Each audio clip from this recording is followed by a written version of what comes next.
ನಾವೀಗ ಅಯೋಧ್ಯೆಯ ವಿಲಾವಾರಿ ಘಾಟ್ನಲ್ಲಿದ್ದೇವೆ. ಇದೇ ಸ್ಥಳದಲ್ಲಿ ದಶರಥ ಮಹಾರಾಜರ ಅಂತಿಮ ಸಂಸ್ಕಾರವನ್ನ ನೆರವೇರಿಸಲಾಗಿದೆ. ಮುಖ್ಯವಾಗಿ ರಾಮ, ಲಕ್ಷ್ಮಣ, ಸೀತೆ ವನವಾಸಕ್ಕೆ ಹೋದ ಬಳಿಕ ಅದೇ ಚಿಂತೆಯಲ್ಲಿದ್ದ ದಶರಥ ಮಹಾರಾಜರು ಸಾವನ್ನಪ್ತಾರೆ. ಅವರು ಸಾವನ್ನಪ್ಪಿದ ಬಳಿಕ ಶತ್ರುಘ್ನ ಮತ್ತು ಅವರ ಸೋದರರು ಸಂಬಂಧಿಗಳ ಮನೆಗೆ ಹೋಗಿರ್ತಾರೆ. ಆಗ ವಸಿಷ್ಠರು ಸೋದರರಿಬ್ಬರನ್ನು ಕೂಡ ಅಯೋಧ್ಯೆಗೆ ಬರಲಿಕ್ಕೆ ಹೇಳ್ಕಳಿಸ್ತಾರೆ. ಬಂದ ಬಳಿಕ ತಂದೆಯ ದೇಹ ಸಂಸ್ಕಾರವನ್ನ, ಅಂತಿಮ ಸಂಸ್ಕಾರವನ್ನ ಯಾವ ಸ್ಥಳದಲ್ಲಿ ಮಾಡಬೇಕು ಅನ್ನೋದ್ರ ಬಗ್ಗೆ ಚರ್ಚೆ ಕೂಡ ನಡೆಯುತ್ತೆ. ಆ ಸಂದರ್ಭದಲ್ಲಿ ಈ ಹಿಂದೆ ಯಾರದ್ದೇ ಅಂತ್ಯ ಸಂಸ್ಕಾರ ಆಗಿಲ್ಲದೆ ಇರುವಂತಹ ಸ್ಥಳದಲ್ಲಿ, ಶುದ್ಧವಾದಂತಹ ಮತ್ತು ಪವಿತ್ರ ಸ್ಥಳದಲ್ಲಿ ದಶರಥ ಮಹಾರಾಜರ ಅಂತಿಮ ಸಂಸ್ಕಾರವನ್ನ ಮಾಡಬೇಕು ಅನ್ನುವ ತೀರ್ಮಾನಕ್ಕೆ ಬರ್ತಾರೆ. ಆಗ ಅಯೋಧ್ಯೆಯಲ್ಲಿ ಎಲ್ಲ ಕಡೆ ಅಂತ ಪವಿತ್ರ ಸ್ಥಳಕ್ಕಾಗಿ ಹುಡುಕಾಟವನ್ನು ನಡೆಸ್ತಾರೆ. ಕೊನೆಗೆ ಈ ವಿಲಾಹಾರಿ ಘಾಟ್ ನಲ್ಲಿ ಅಂತ ಪವಿತ್ರ ಸ್ಥಳ ಸಿಗುತ್ತೆ. ಇಲ್ಲೂ ಕೂಡ ಬಂದು ಸ್ಥಳವನ್ನ ಪರಿಶೀಲನೆ ಮಾಡಲಾಗುತ್ತೆ, ಹುಡುಕಾಟವನ್ನ ಮಾಡಲಾಗುತ್ತೆ. ಆ ಸಂದರ್ಭದಲ್ಲಿ ಈ ಸ್ಥಳ ಸೂಕ್ತ ಅನ್ನುವ ತೀರ್ಮಾನಕ್ಕೆ ಬರ್ತಾರೆ. ಮುಖ್ಯವಾಗಿ ಭರತ ಇಲ್ಲಿ ಬಂದು ಜಾಗವನ್ನು ಪರಿಶೀಲಿಸಿದ ಸಂದರ್ಭದಲ್ಲಿ 3 ಕಡೆ ಜಾಗ ಶುದ್ಧವಾಗಿರುತ್ತೆ, ಇನ್ನೊಂದು ಕಡೆ ಜಾಗ ಶುದ್ಧವಾಗಿಲ್ಲ, ಪವಿತ್ರವಾಗಿಲ್ಲ ಅನ್ನೊಂದು ಮಾಹಿತಿ ಸಿಗುತ್ತೆ. ಆ 4ನೇ ಸ್ಥಳಕ್ಕೆ ಭರತ ತಮ್ಮ ಕೈಯನ್ನ ಇಟ್ಟು ಅಲ್ಲಿ ದಶರಥ ಮಹಾರಾಜರ ಅಂತಿಮ ಸಂಸ್ಕಾರವನ್ನ ನೆರವೇರಿಸಲಿಕ್ಕೆ ತೀರ್ಮಾನವನ್ನ ಮಾಡ್ತಾರೆ. ಮುಖ್ಯವಾಗಿ ಇಲ್ಲಿ ತಾವು ನೋಡಬಹುದು, ಇಲ್ಲಿ ಬೋರ್ಡ್ ನಲ್ಲೂ ಕೂಡ ಬರೆದಿದ್ದಾರೆ, ಚಕ್ರವರ್ತಿ ಸಮ್ರಾಟ್ ಮಹಾರಾಜ್ ದಶರಥ ಸಮಾಧಿ ಸ್ಥಳ ವಿಲಾಹಾರಿ ಘಾಟ್ ಅಯೋಧ್ಯ ಅಂತ. ಈ ಸ್ಥಳದಲ್ಲೇ ಮುಖ್ಯವಾಗಿ ಇಲ್ಲಿ ತಾವು ನೋಡಬಹುದು, ಈ ಭಾಗದಲ್ಲಿ ದಶರಥ ಮಹಾರಾಜರ ಸಮಾಧಿ ಇದೆ. ಇದು ದಶರಥ ಮಹಾರಾಜರ ಸಮಾಧಿ. ಈ ಜಾಗದಲ್ಲೇ ದಶರಥ ಮಹಾರಾಜರನ್ನ ಸಮಾಧಿಯನ್ನ ಮಾಡಲಾಗಿದೆ. ಮುಖ್ಯವಾಗಿ ಭರತ, ಶತ್ರುಘ್ನ ಜೊತೆಗೆ ವಸಿಷ್ಠ ಮುನಿಗಳು ಮತ್ತು ಬೇರೆ ಬೇರೆ ಅರಮನೆ ವಂಶಸ್ಥರು ಎಲ್ಲರೂ ಕೂಡ ಸೇರಿ ಇಲ್ಲಿ ದಶರಥ ಮಹಾರಾಜರ ಅಂತಿಮ ಸಂಸ್ಕಾರವನ್ನ ನೆರವೇರಿಸ್ತಾರೆ. ಆ ಸಂದರ್ಭದಲ್ಲಿ ರಾಮ, ಲಕ್ಷ್ಮಣ, ಸೀತೆ ಅಯೋಧ್ಯೆಯಲ್ಲಿ ಇರೋದಿಲ್ಲ, ಅವರು ವನವಾಸಕ್ಕೆ ಹೋಗಿರ್ತಾರೆ. ಇಲ್ಲಿ ಸಮಾಧಿಯ ಮೇಲ್ಗಡೆ 4 ಮಂದಿಯ ಪಾದದ ಗುರುತುಗಳಿವೆ. ಇವು 4 ಸೋದರರ ಪಾದದ ಗುರುತುಗಳು.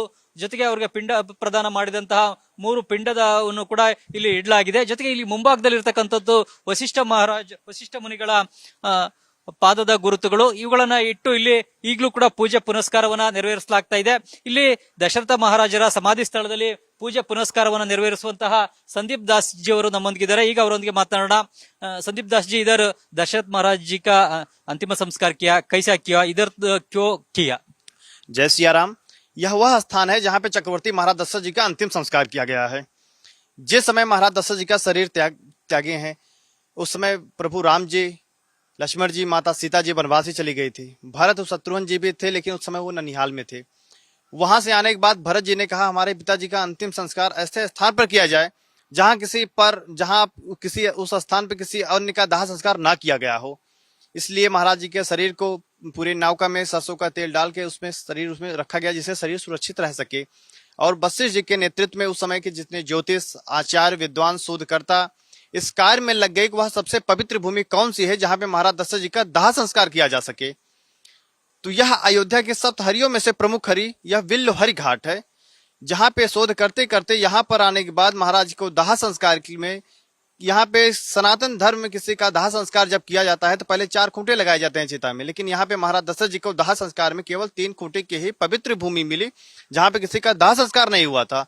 चौथी ऐसी जगह पे जहाँ पे किसी न किसी का दाह संस्कार हो चुका था। ये भरत जी को सूचना गई। भरत जी का जो स्थान शुद्ध नहीं है, कोई बात नहीं, उसके स्थान पे भरत जी ने अपना बाएं हाथ लगा के उस जगह को शुद्ध किया। उसके बाद फिर चिता तैयार करके फिर महाराज दशरथ जी का यहाँ पे अंतिम संस्कार किया गया। यह पवित्र स्थान है जहाँ पे महाराज जी का दाह संस्कार किया गया। अभी भी इधर पूजा चल रहा है।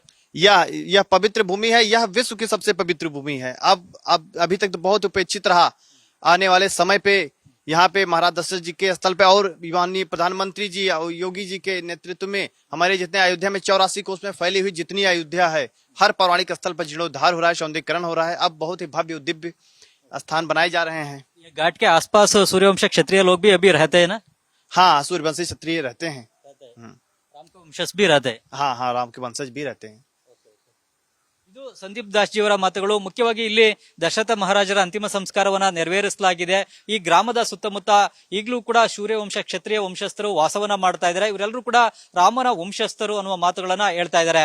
ಕ್ಯಾಮರಾಮನ್ ರಘು ಜೊತೆ Chandramohan, news first Ayodhya. News first ನಿರ್ಭೀತಿಯಿಂದ ನಿಮ್ಮ ಪರವಾಗಿ.